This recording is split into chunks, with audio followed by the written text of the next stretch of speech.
Welcome to All Things Chiropractic.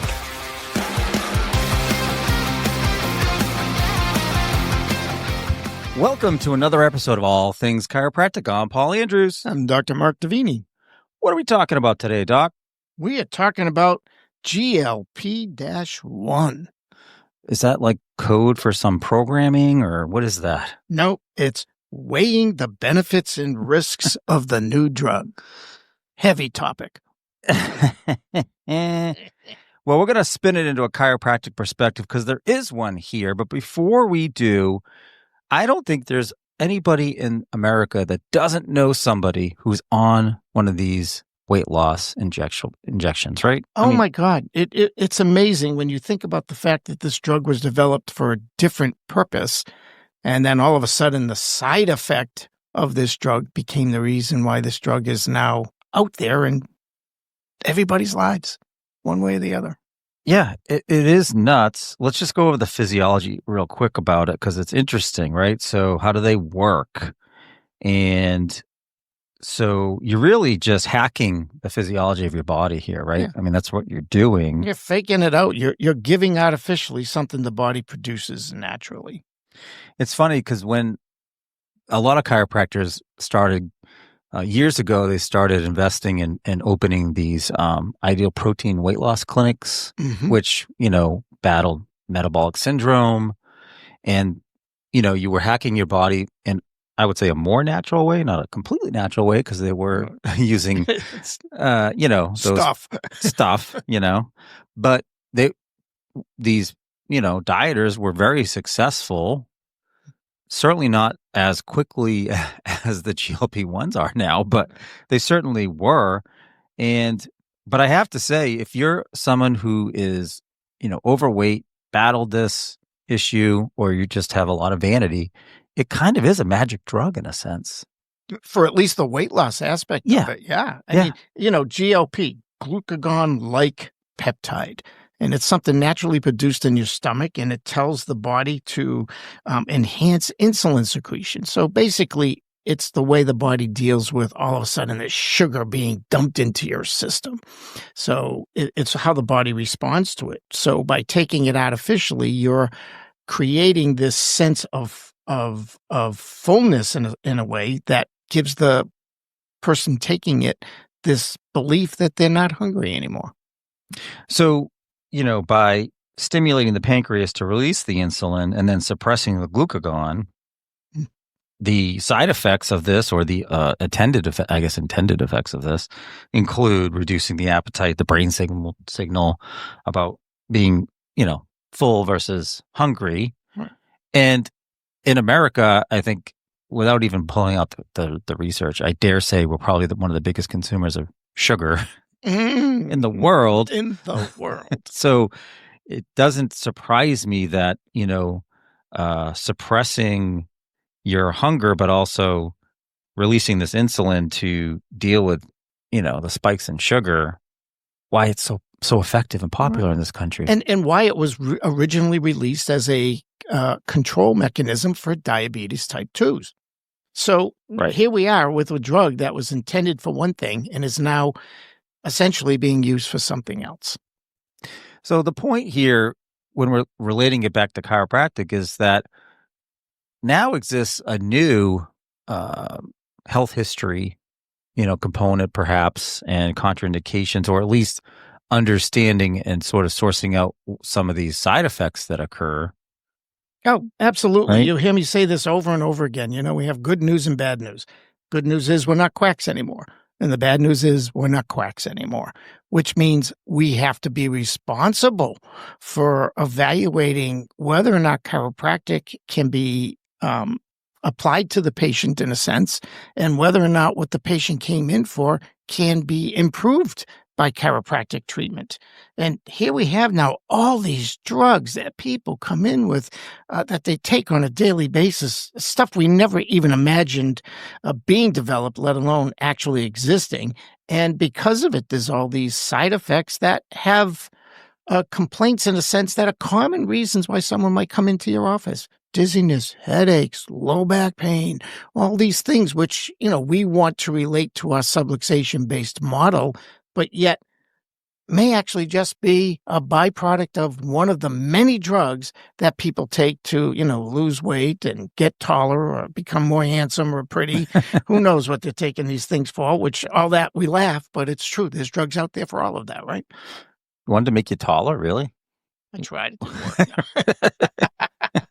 Sign me up. But I mean, drugs were never part of, like we talked about this before. Drugs were never part of our world. We just had to take a notice of them, but to have them interact with why and what we do was much less than it is today with all these common drugs that are being taken by people every day for relatively benign reasons, meaning reasons that are not life-saving in an immediate way.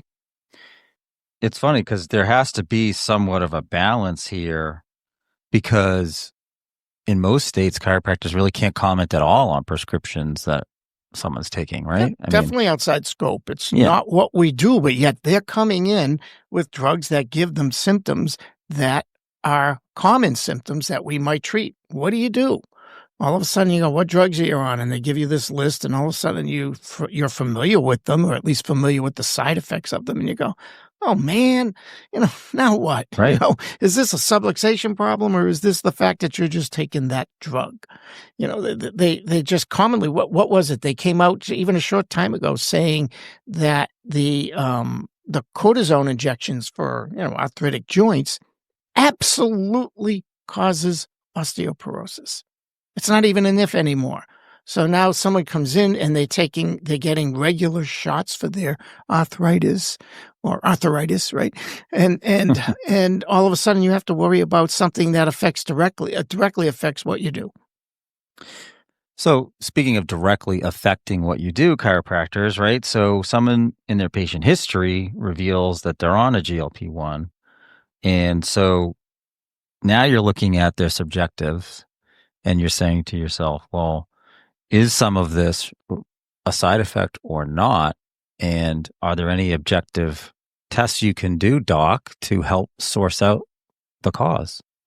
Well, that becomes our problem, right? Because now all of a sudden we're going, I won't say beyond scope, because certainly some states allow you to do more advanced investigative procedures, but it's something we have to consider. It's just not the simple come in, we do our thing, we determine the subluxations and nothing dramatic else is going on, and we can adjust you and we expect you to get better. Now all of a sudden we're falling into a medical model where it's a let's try it and see type of thing. Oh man, I mean that's just not where we were and what we do. But you look at some of these possible side effects and how they might mimic the complaint that they're presenting at the chiropractor for, like low back pain, right? Or musculoskeletal pain, but the root cause could be something a little more serious. Right. I mean, think about it. We're required to do a systems review. And in that systems review, there would be questions about, do you have diarrhea? Do you have constipation? Do you feel nauseous? Or do you have bloating or discomfort? Or, these are things that normally we might have related to certain dietary effects or outcomes. Now, these are things that are absolutely a possible problem with this one particular drug, not to mention all the many others. Vision problems. All of a sudden, you've got people having vision problems. Now you have to determine, well, what's going on with that? And it all emphasizes the need to almost have a working relationship with a patient's PCP in a much more dramatic way than it used to be. It's funny because to me, the use of this drug has gone beyond the morbidly obese. Like my neighbor, the guy's in his 70s. He's, I'm going to say in air quotes, retired landscaper, because he still does a ton of landscaping for a few people, whatever. And he gained like 10 pounds over the winter. Big surprise, right? The guy's not moving and acting, but he's eating what he did in the summer, but he wasn't active. And he told me that his PCP offered him the shot. Yeah, and there it is, right? I'm going to go back and say that a lot of our drug-related problems and addiction-related problems come back to somewhere along the line a gross irresponsibility by the medical profession. I know everybody might, boy, but think about You this. get a lot of nodding heads too, though. A lot of nodding heads. All of a sudden, you take this addictive painkiller and they only give you 3 pills. And then all of a sudden, the patient becomes addicted to it. We all have had family and friends and who have been affected by that. And then now we have this drug that they're giving out for 10 pounds instead of saying, hey, look, maybe you should diet and do a little exercise, watch what you eat and lifestyle changes, which would be what's supposed to be told to someone who's looking to lose 10, 20, 30 pounds. I mean, I'm not going to trash GLP-1s completely because I saw in a clinical research article that came out like a week or so ago that it's actually showing it's improving people with like fatty liver disease. It's actually helping to reduce the fat around your organs. So yeah, there's a lot of benefits if you've been morbidly obese and you've been having, a tough time with that. But if it's strictly for vanity. Well, see, and that's it. The word you keep using is obese. We're not talking about, having an issue. Why is he looking straight at me when he says that word? How dare you? I'm looking more lower, But what I'm saying is that there is a difference between the clinical condition of obesity as opposed to the person who is overweight. Overweight is a lifestyle problem. Obesity may be a metabolic issue. So let's concede that this drug could definitely help those people who are 100, 200 pounds overweight, who really do try and make an effort. And for whatever reasons metabolically, they can't get there from here.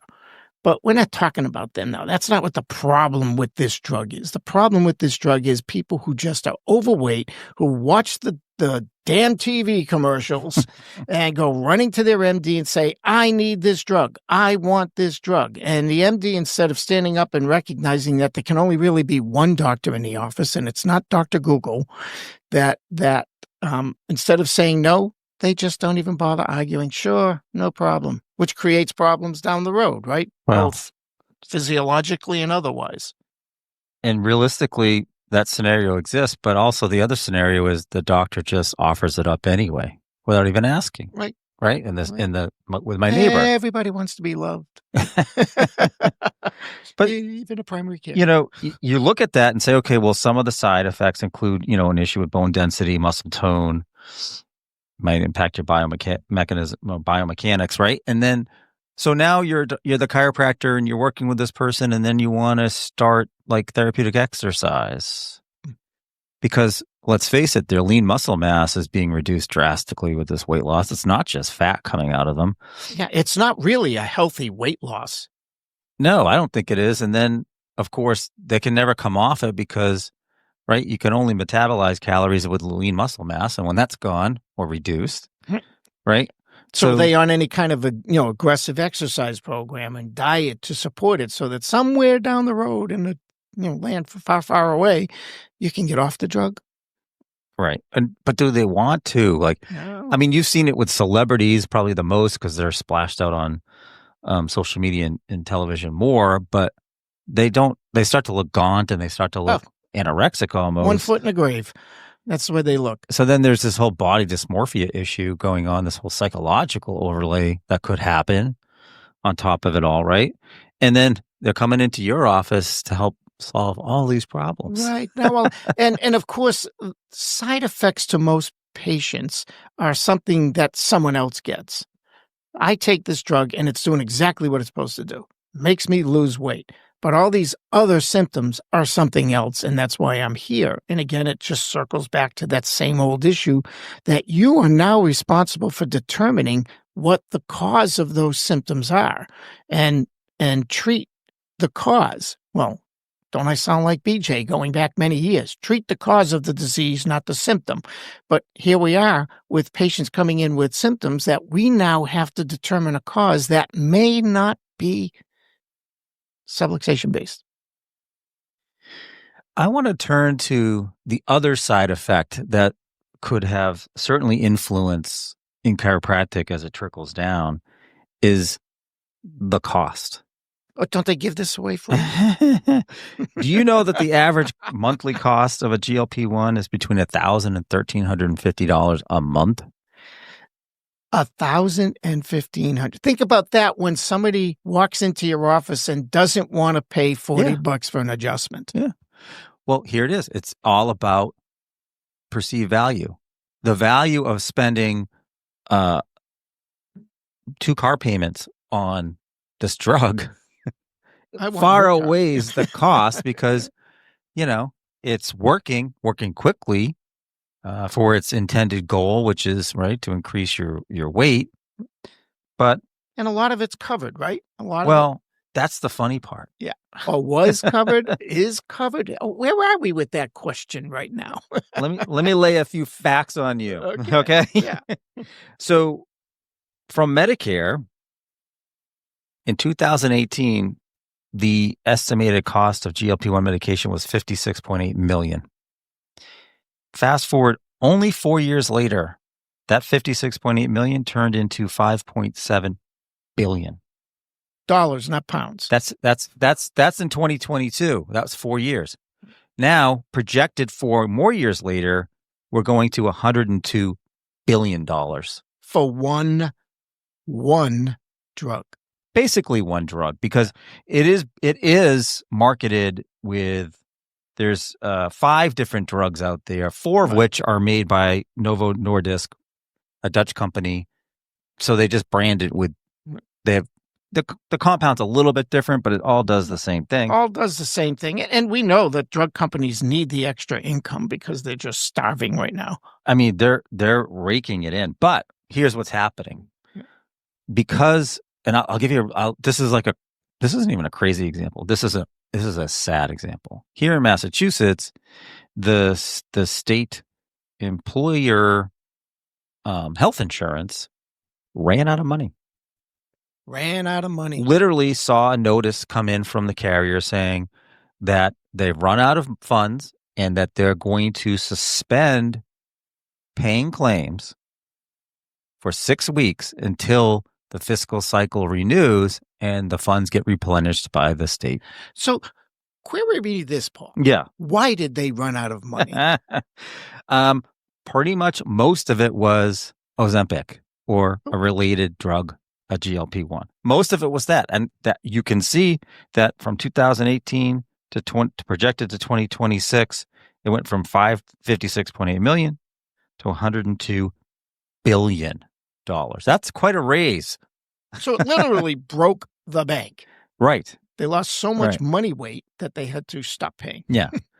So to close out that scenario, the state had to do an emergency funding to finance the claim processing till the new fiscal year. So now let's break down, when we talk about the cost, what's the real cost, right? What happens to us now? And that's just one employer-sponsored program. It's a big one. It's a state program. But that obviously is going to influence taxes because the taxpayers are paying for this employer-sponsored state health insurance. But what about the rest of the carriers? What about these employer-based coverages or Medicaid coverages, right? What's going on with those? Because they have all been, their bank's been broken too, to be honest. So they are now announcing coverage reductions. I've seen it with Blue Cross and the rest of them, that the medical necessity threshold, which to me, this is like actually a good thing. The medical, for the most part, the threshold for medical necessity has increased to where coverages will be much more limited, right? So I think it takes, to me, it helps filter out the vanity prescription. And that's what happens. We know that most of the motivation in people are either vanity or vice. And that's why they're willing to pay up to $1,500 a month, because it's vanity. But going back to our business, our little Ma and Pa chief cook and bottle washer business, imagine all of a sudden if a good chunk of your income was related to one of these insurance carriers that now send you a letter saying, we're not going to be able to pay you anything for the next 6 weeks. Yeah. I mean, I was letting my billing clients know, like, hey, heads up, especially the ones that have, heavier dependency or heavier patient base on those plans, like, it's going to be a problem. Now, so it is our problem. Well, and you know how it's going to become our problem? Do you think the insurance carriers are going to just take it on the nose and not want to do something about this loss? So all of a sudden the cuts start showing up in places that have nothing to do with weight loss. Oh, yeah. Absolutely. 100%. And those cuts could be either not improving their fee schedules yearly. It could include clawbacks and enforcing their medical policies and taking a much closer look at people's documentation.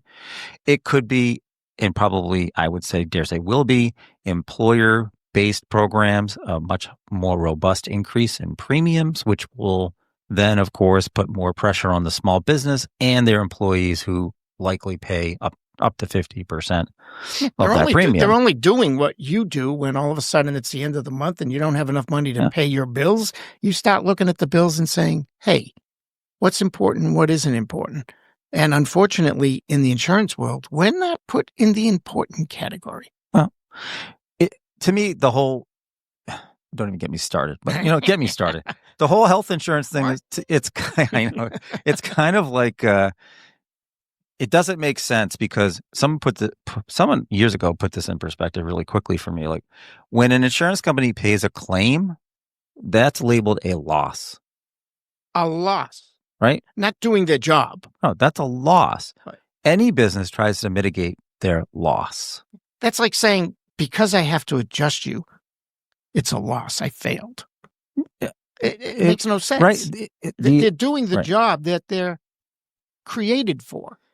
The system is set up with opposing forces. I don't care if you say you're a not-for-profit company as a health insurance company, you're trying to make a profit.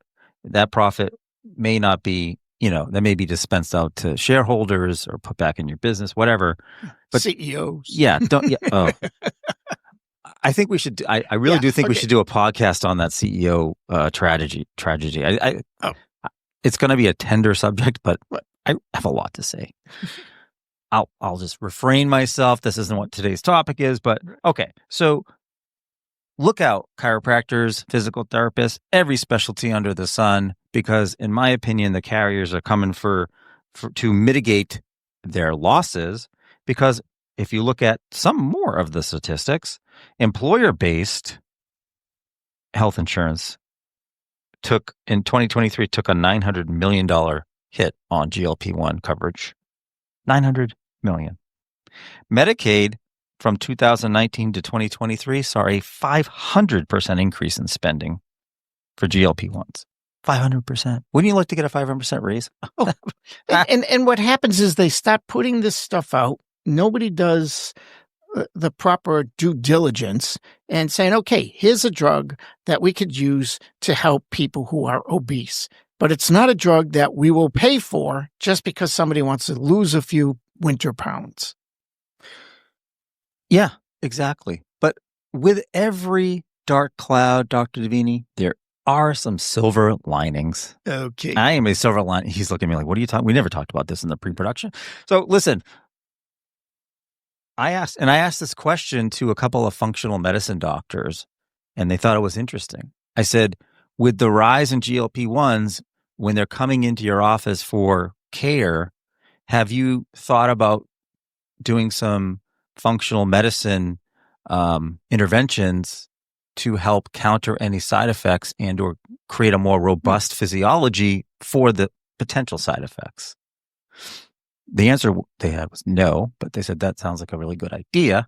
So if you're in functional medicine, you could take this opportunity to look, and I'm not in functional medicine. I know a little bit about supplements, but I don't really know much about functional medicine. But I know that someone who has that expertise could look at this and say, well, what can I do for a protocol that will help reinforce and help resist any side effects or physiological issues with those patients that are on GLP-1s, right? Exactly. And instead of me taking this drug and wasting away to the point where it looks like I'm ill, I can maybe lose the weight in a more healthy manner. Or at least try to mitigate if you're not willing to come off the shot. And then those that aren't in functional medicine, but you are a rehab specialist, this is a perfect opportunity to use the supportive procedure that I love from a reimbursement standpoint, as well as from just an overall health standpoint, which is exercise. You know therapeutic Exercise. So, ultimately, in closing, in a sense, we can say we just circle back to the same old things we've always said in healthcare, right? Lifestyle. Eat right, get plenty of rest, do your exercise, and then get your adjustments. That's it. Because let's take the opportunity, docs, to capitalize on what the system is doing out there, both to these patients and to the bottom line, right? Let's look at it because to me, it's all in the same direction. You can create more opportunities for yourself, both from a financial aspect, but also from that patient care aspect to help with the ever-growing number of patients that are on this drug, to help them at least help stave off or create a more robust physiology so that they can help themselves.